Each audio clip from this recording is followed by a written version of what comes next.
경제 이슈 다뤄보는 이코노미 클럽 시간입니다. 오늘 함께 해주실 분은요, 프레스티지 경영전략연구소의 반종민 소장님 모셨습니다. 소장님 어서 오세요. 네, 반갑습니다. 네, 오늘 그러면 소장님과는 어떤 이야기 나눠볼지 주제부터 함께 확인해 보겠습니다. 글로벌 SMR 클러스터 도약 원전주에 대한 투자 전략 함께 알아봅니다. 네, 조금 전에도 스페셜 원 시간에서 원전 종목들이 약간 부각이 됐었는데요. 이 목요일에 또 지난주였죠. 원전 이슈가 좀 나오면서 당일에 좀 들썩들썩했습니다. 어떤 이슈들이 있었는지 먼저 원전주에 대한 이슈부터 함께 체크해 주시죠. 원전주가 저번 주 목요일 때 일부 좀 상승을 보였는데 그때 이제 정부에서 그 14번째 민생 토론회를 좀 개최를 했습니다. 네. 계속 지금 민생 토론회를 개최를 하고 있는데요. 여기에서 이번에 나온 내용이 이제 원전 정책 추진 성과에 따른 점검과 그리고 이제 공유에 대한 내용들이 좀 있었는데 추가적으로 좀 헤드 타이틀로 부각받은 것은 글로벌 SMR 클러스터 도약에 따른 논의가 좀 어느 정도 부각이 된 것으로 판단이 되고 있습니다. 그래서 여기에 대해서는 아직까지 좀 민생 토론회이기 때문에 좀 더 지켜봐야 되겠지만 정부 정책에 대한 기대감은 좀 더 남아있다라고 생각하시면 좋을 것 같습니다. 네, 그렇군요. 일단 이렇게 좀 정책적으로도 원전에 대한 우호적인 모습들이 형성이 되고 있는데요. 그동안 원전과 관련된 정책들이 꾸준하게 추진이 됐었군요. 실제로 좀 성과가 있었을까요? 이거 아마 개인 투자가분들이 굉장히 좀 관심이 많으실 것 같습니다. 그래서 몇 가지 좀 내용을 살펴보니까 일단 제 3, 4호기 건설을 좀 즉시 재개를 한 내용들 네. 그게 있기는 한데 작년 그 6월에는 그 전원 개발 실시를 통해서 계획 승인을 했던 내용들이 좀 있기는 합니다. 그리고 인허가 절차를 그러면서 18개월 정도 단축을 했다라는 게 이제 성과로 좀 보여졌는데 추가적으로는 운영 허가의 만료 시점 전에 그 가동 원전 10개에 대해서 좀 연장을 한 부분들이 굉장히 좀 성과가 있었다라는 말씀을 드릴 수 있을 것 같고요. 네. 특히 이제 일감 공급에 대해서는 2022년 때 2조 4천억 정도 됐었는데 2023년 때는 3조 원으로 좀 확대가 됐다라고 보시면 될 것 같습니다. 그래서 전 정권 때는 그 탈원전에 따른 그 모멘텀이 굉장히 좀 있었던 반면에 지금 현 정권에 대해서는 지금은 그 원전에 대한 매출적인 부분들이 이게 굉장히 좀 확대됐다라고 좀 볼 수 있을 것 같고요. 네. 작년 3월의 경우에는 이제 SMR 시장에 대응한 독자 노형에 대해서 개발을 좀 착수를 들어간 이력이 있고 7월에는 민간 합동 그 SMR 얼라이언스 출범과 함께 원전의 수출 산업화를 통한 성과를 좀 거뒀다라는 내용이 좀 있기는 합니다. 이외에는 단일 그 3조 원 규모의 이집트 엘다바에 대한 프로젝트를 좀 진행을 했었고 심지어는 2,600억 원 규모의 루마니아 삼중 수소 제거 설비 건설 사업 등을 통해서 진행을 했는데 이게 정부가 출범 이후로부터 4조 원 이상의 계약을 좀 수주를 했다라고 좀 성공했다라고 밝혔기 때문에 네. 작년은 이러한 성과들이 있었는데 이전보다는 성과가 굉장히 좀 뛰어나게 많이 좀 발전이 되고 있다라고 볼 수 있을 것 같고요. 올해 역시도 이러한 그 수주 등 여러 가지에 대한 내용을 봤을 때는 작년보다는 좀 더 성과가 클 수 있다는 점을 참고를 하셨으면 좋겠습니다. 네, 확실히 원전에 대해서 우호적인 정책들을 펼치다 보니까 원전 일감들도 좀 늘어나는 것 같고요. 이 해외에서도 최근에 여러 가지 좀 수주 소식들도 많이 들리는 것 같습니다. 그렇다면 앞으로 원전 정책이 좀 어떻게 전개가 될지 그리고 이 전개가 되면서 우리는 시장에서 어떤 효과를 기대를 해봐야 될까요? 이게 지금 여러 가지 생각을 좀 많이 해보셔야 될 것 같습니다. 그래서 지금은 뭐 정부 정책에 따른 주가에 대해서 좀 어느 정도 상승 탄력을 좀 보여줬다가 차익실현이 좀 강하게 나와주고 있는데 네. 원전의 경우에는 굉장히 이게 지금 앞으로의 로드맵이 굉장히 깁니다. 길기 때문에 이게 지금 빠르게 반영받으면서 단기적으로 크게 끌어올리기에는 굉장히 좀 어렵다는 거를 미리 좀 말씀을 드리겠습니다. 그래서 기대 효과에 대해서 살펴보니까 원전 선택의 완전 복원을 총 4가지로 나눌 수 있는데요. 네네. 첫 번째로는 이제 원전 일감에 대해서는 아까 말씀드렸던 작년에는 한 3조 원 정도 공급이 되었던 원전 일감에 대해서도 올해는 한 3조 3천억 정도에 확대할 것으로 좀 전망이 되고 있고요. 금융 지원의 경우에는 1조 원 규모의 일조 원 규모를 통해서 전년 대비보다 한 2배 이상 공급을 하겠다라는 내용이 나와주고 있고 투자 확대에 따른 내용에 대해서는 대형 원전 제조 기술을 신규 반영을 해서 기자재 기업들이 투자할 수 있도록 좀 지원을 하겠다라는 내용이 좀 있었고요. R&D에 대해서는 그 SMR과 4세대 원전 등의 차세대 유망 기술들을 중심으로 통해서 그 혁신하고 이를 위해서 이제 정부가 5년 동안 4조 원을 좀 투자를 할 예정이다라고 좀 밝혀졌습니다. 그래서 네. 아마 그 기사를 통해서 참고를 하셨을 때는 정부가 원전에 대해서 5년간 4조 원 투자를 하겠다라고 밝혔다. 뭐 그렇게 내용이 좀 많이 나왔을 텐데 네. 결국 이제 5년 동안의 이 시기를 본다 하면은 어떻게 좀 변수로 작용할 수 있다는 거를 좀 체크를 하셔야 될 것 같고요. 이에 지금 SMR 선도국 도약 및 그 SMR 그 클러스터 육성 계획을 좀 발표를 했는데 이 SMR 개발부에 대해서는 전년 대비 9배 이상 9배 정도의 예산을 좀 증액을 하겠다라고 좀 밝혔는데 이게 2028년까지 개발을 좀 완료를 하겠다는 목표를 두고 있습니다. 네. 그렇다면은 지금 2024년이기 때문에 아직 좀 더 멀었다라고 생각하시면 좋을 것 같고요.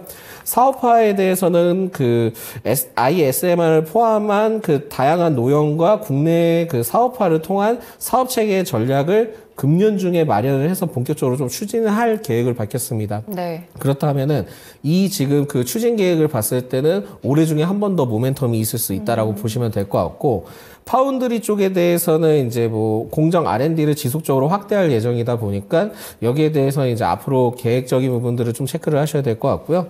제일 중요한 거는 50년 중장기 원전 로드맵 수립 정책에 대한 기대감이 남아있기 때문에 이게 50년이면 일단 제가 방송을 안 하고 있을 수 있다는 걸 좀 참고를 하셔야 될 것 같고 네. 굉장히 중장기적 로드맵이다라고 보시면 될 것 같은데 주가를 중장기적으로 계속 상승할 거라는 것은 좀 제한적일 수 있다는 거를 꼭 참고를 하셨으면 좋겠습니다. 아무래도 이렇게 원전에 대해서도 좀 길게 정책을 세우고 있기는 한데 사실 원전이라는 게 정책적인 기조에 따라서도 굉장히 좀 정책이 많이 뒤바뀌곤 하잖아요. 그래서 보면 늘 중장기적으로 추진이 좀 어려워 보이더라고요. 그러면 저희는 투자자의 입장에서 봤을 때는 어느 정도의 기대감을 봐야 되는 걸까요? 일단은 지금 당장 기대감을 반영받을 수 있는 거는 모멘텀 때문에 받을 수 있을 것 같은데 이게 정책 네. 모멘텀을 통해서는 단기 상승할 수 있는 여력은 좀 있을 것 같습니다. 그래서 지금 현재 구간에서 만약에 접근을 하게 된다 한다면 상승을 할 수 있는 요인들은 굉장히 좀 많기는 하지만 좀 제한적일 수 있다는 거를 항상 생각을 하셔야 될 것 같고요. 네. 지금 스케줄을 좀 잘 파악을 하셔야 될 것 같습니다. 그래서 앞으로 원전 이슈에 대해서는 어떤 것들이 있는지는 좀 체크를 해봐야 되는데 첫 번째로는 지금은 그 체코 신규 원전 사업 입찰에 따른 이슈가 아직까지 좀 남아 있습니다. 네. 그렇기 때문에 최근에 좀 이슈를 살펴봤을 때 체코 정부에 대해서 신규 원전 사업 입찰에 대해서 한국과 프랑스가 2파전으로 좀 좁혀졌거든요. 근데 거기에 이제 웨스팅하우스가 탈락을 했습니다. 네. 그러다 보니까 여기에 그 우리나라와 지금 프랑스 간에 이렇게 좀 연결이 되어 있는데 만약에 우리나라가 된다 한다면은 5월 달 정도 때 이제 주가가 좀 반영을 받을 수 있다는 점 체크를 하셔야 될 것 같고요. 5월 말까지 입찰 평가를 마치고 6월에는 이제 원전 건설 업체를 선정할 것으로 좀 주목이 되고 있다 보니까 여기에 따른 좀 모멘텀이 있다라고 보시면 될 것 같고요.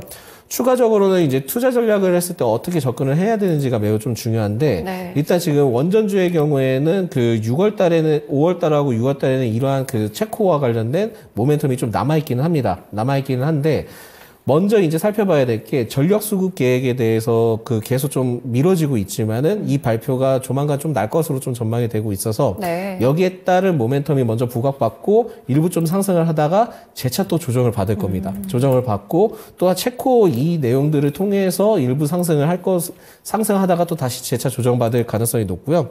또 SMR 관련된 내용이 나오다가 또 상승을 하다가 또 일부 조정받을 수 있습니다. 그렇다 보니까 산업적 이슈는 이 원전에 대해서 굉장히 좀 크게 부각을 받고 있어요. 그러니까 네네. 이슈는 굉장히 큰데 주가는 굉장히 좀 미비한 게 작년이었거든요. 그렇기 때문에 중장기적 관점으로 봤을 때는 투자는 유효한데 네. 적절한 밴드 구간을 좀 형성을 해서 잡아야 될 것으로 좀 판단이 되고 있고요. 정책 시기를 봤을 때는 그 원전에 대한 정책 시기를 봤을 때는 2030년부터 50년까지 로드맵이 좀 예상되기 때문에 굉장히 좀 길 수 있습니다. 길 수 있다는 점을 좀 참고를 하시고 분할 매매 관점으로 좀 접근을 하셔야 되는데 금일장 오늘 좀 변동성이 굉장히 심한데도 불구하고 원전 관련된 종목들은 그렇게 뭐 영향을 크게 미치지 않았다는 점을 봤을 때는 오히려 지금은 좀 분할 매매 관점으로 좀 접근을 하셨다가 네. 일부 한 10% 이상 상승했을 때 또 매도하고 이런 구간들을 계속 좀 거쳐가시면서 아마 내년이나 내후년까지 좀 길게 봐주시면은 좀 좋지 않을까. 그래서 좀 원전과 관련된 종목들은 단기간에 뭐 지금 로봇이든 2차 전지든 반도체든 뭐 100%, 뭐 50% 이렇게 상승하기에는 굉장히 좀 제한적일 수 있고요. 그리고 이게 원전 수출을 한다고 해서 이게 우리나라가 독자적으로만 막 수출을 하기에는 또 어려운 게 있습니다. 네네. 그렇다 보니까 그 미국 쪽이든 이런 쪽에 그 노이즈도 좀 어느 정도 체크를 해봐야 되기 때문에 일부 좀 그 상승 가능성은 제한적일 수 있다는 거를 계속 좀 인식을 하셨으면 좋겠습니다. 네, 원전주와 관련해서는 단기적인 급등을 노리시기보다는 조금 더 중장기적으로 호흡을 길게 가져가시는 투자 전략이 유효하겠습니다. 그렇다면 어떤 종목들이 조금 더 부각을 받을 수 있을지 원전주 가운데서 관심 가져볼 만한 종목들도 알려주세요. 아마 대표적으로 제일 많이 알고 계시는 기업이 두산 에너빌리티일 그쵸? 겁니다. 네. 그래서 이 두산 에너빌리티의 경우에는 참 주가가 안 올라갑니다. 그러면서 떨어질 때도 떨어지고 또 재차 올라오는데도 시간이 걸리고요. 근데 오히려 지금 정도 때는 매수를 해볼 수 있는 관점이다라고 좀 생각이 들고 있는 게 몇 가지 좀 포인트가 있습니다. 일단 지금은 그 두산 에너빌리티가 주가를 좀 누를 수밖에 없었던 게 뭐 재무적인 이슈도 있었긴 했지만 분식회계에 대해서 좀 내용이 좀 어느 정도 리스크가 좀 많았긴 했습니다. 그러면서 이제 고위가 아닌 중과실로 판단이 이제 된 가운데 오히려 대표이사 2인한테 3,200만 원의 과징금을 좀 부과를 한 내역이 있거든요. 그렇다 보니까 일단은 고의가 아니라는 것에 대해서는 그래도 이제는 좀 이 리스크를 좀 탈피를 했을 것으로 좀 전망이 되고 있기 때문에 접근을 해볼 수 있는데 다만 여기에 대해서는 지금 매력도는 상당합니다만 올해는 그 수주 등 여러 가지 내용을 봤을 때 별거 없을 것으로 좀 보여집니다. 그래서 오히려 수주가 줄어들 가능성을 봤을 때는 상승할 수 있는 원동력은 수급적인 요인을 통해서 상승하거나 정부 정책에 연관돼서 상승할 수 있다는 점을 좀 체크를 하셔야 될 것 같고요.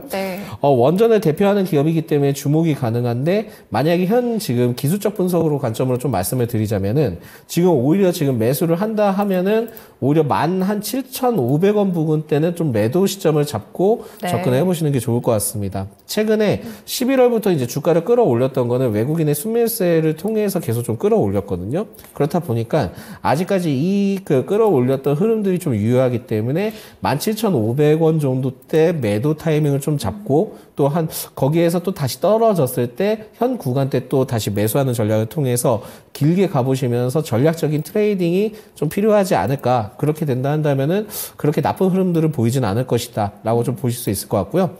재무적으로도 매칭이 돼서 올라가고 정부 정책에서 확실하게 밀어준 상황에서 해외 쪽에 대한 리스크가 많이 사라진다 하면은 그때는 주가 탄력이 굉장히 강할 수 있기 때문에 비중 구간은 한 10에서 30% 정도를 적절하게 마련하시면서 접근을 하셔도 그렇게 나쁘진 않을 것 같다라는 말씀 드리겠습니다.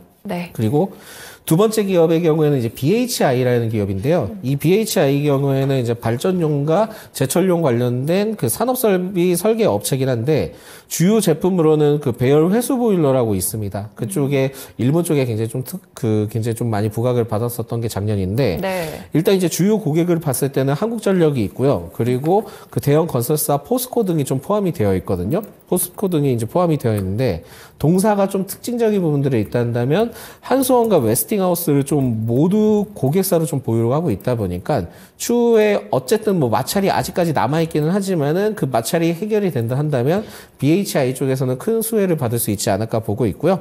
심지어 실적적인 부분들도 그렇게 나쁘진 않았습니다. 그래서 지난해 영업이익이 전년 대비 한 66% 증가를 했고 4분기 때 기준으로 수주 잔고가 약 지금 한 7천억 정도 된다라고 합니다. 그만큼 아직까지 수주가 남아있고 심지어 연내 신한올기 3, 4호기에 따른 설비 발주가 좀 시작되기 가능성이 높다 보니까 오히려는 지금은 적은 종목으로 소형주로 봤을 때는 BHI를 계속 좀 노려보시는 게 좋을 것 같고요.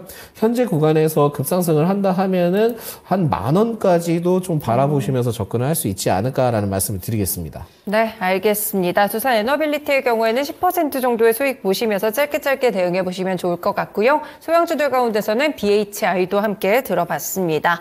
그리고 최근에 현대건설이 또 18조 7천억 원 규모의 불가리아 쪽으로 해서 이 우협 대상자로 선정이 됐다 이런 뉴스들이 있었는데 사실 금액 규모만 보면 굉장히 큰 것 같은데 주가에 뭐 약간 반영이 되기는 했어요. 이런 소식들은 어느 정도 그 보제로 봐야 될까요? 일단 지금 그 원전 사업 규모에 대해서는 뭐 그 정도 되면 원래 크게 반영을 받아야 되는데 아까도 말씀드렸지만 작년에 루마니아 등 모든 여러 가지 이슈가 있었음에도 불구하고 단기적으로 상승을 했다가 다시 또 재차 조정을 받았었거든요. 그만큼 원전에 대해서는 사업적인 부분들에 대한 포커스는 굉장히 크지만은 주가에 대해서는 아직까지 좀 멀었다라고 심리적으로 좀 많이 반영이 되는 것 같습니다. 그리고 그리고 지금 뭐 현대건설에 대해서도 그 불가리아에서 뭐 18조 원 정도의 원전 수주에 대한 내용들을 좀 얘기가 나오곤 했지만은 그 현대건설 입장 측에서는 그 계약 규모가 한 18조 정도는 아니다라고 좀 얘기가 나왔기 때문에 이러한 거는 좀 더 체크를 해보셔야 되지 않을까라는 말씀 드리겠고요.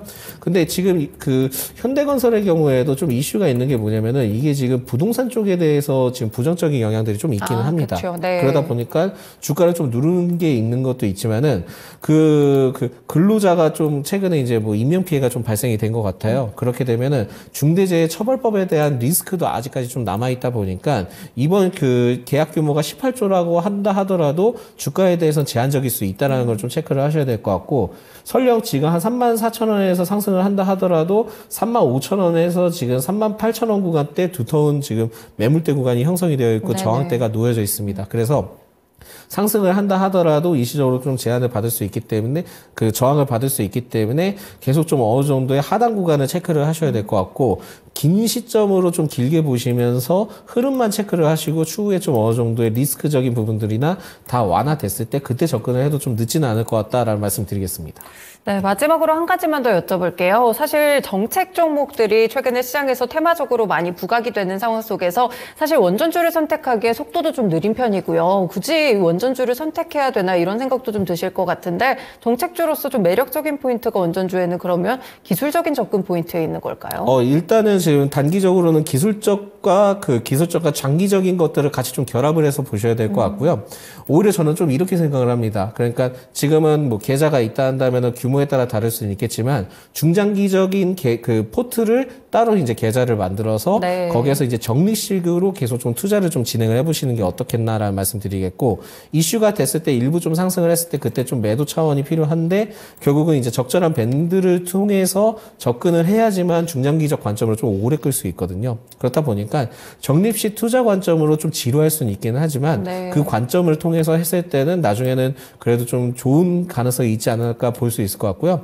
여기에 대해서는 좀 추가적으로 추가적으로 좀 그 예측을 하셔야 될 게 뭐냐면 현 지금 정권에 대해서는 원전에 대해서 굉장히 그 긍정적입니다. 네. 근데 만약에 이제 추후에 이제 뭐 정권이 바뀌게 된다 한다면 그때는 또 아무도 모른다. 그렇다 보니까 지금은 중장기적 관점으로 원전을 바라보실 때는 2024년 기준이니까 2028년까지라고 놓여져 있기는 하지만은 2026년까지 중장기적 관점으로 좀 투자하고 그 다음에 흐름을 좀 더 봐야 되지 않을까라는 말씀드리겠습니다. 네, 알겠습니다. 원전주들 아직 속도는 좀 느리지만 확실히 봐야 될 만한 포인트들이 있는 것 같습니다. 소장님의 말씀 여기까지 듣도록 하겠습니다. 고맙습니다.